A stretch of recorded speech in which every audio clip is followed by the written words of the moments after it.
پردہ پوشی کرنا۔ دیکھیں، حضور صلی اللہ علیہ وآلہ وسلم نے فرمایا، لوگوں کے عیب نہ ڈھونڈا کرو، کیونکہ جو شخص اپنے مسلمان بھائی کے عیب ڈھونڈتا ہے اللہ رب العزت اس کے عیب ڈھونڈتا ہے، اور جس شخص کے عیب اللہ رب العزت ڈھونڈتے ہیں اگر وہ اپنے گھر میں بھی پوشیدہ رہے گا تو اللہ رب العزت اسے رسوا کر دیں گے۔ یہ ترمذی میں ارشاد ہے۔ اسی طرح سے پردہ پوشی کے متعلق حضرت ابو ہریرہ سے روایت ہے، حضور صلی اللہ علیہ وآلہ وسلم نے فرمایا، جو شخص دنیا میں کسی کے عیب کی پردہ پوشی کرے گا قیامت کے روز اللہ رب العزت اس کی پردہ پوشی کرے گا۔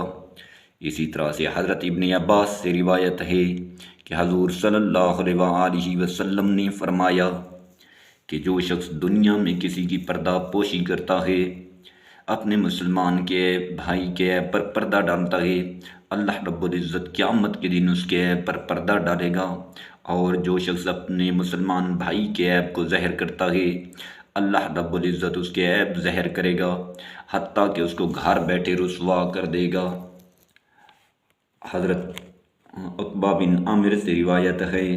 حضور صلی اللہ علیہ وآلہ وسلم نے فرمایا، جس شخص نے کسی کا عیب دیکھا اور اس پر پردہ ڈالا، اس نے گویا زندہ گاڑی ہوئی لڑکی کو قبر سے نکالا۔ زمانہ جاہلیت میں عرب کے لوگ آر کی وجہ سے اپنی لڑکیوں کو زندہ دفن کر دیتے تھے،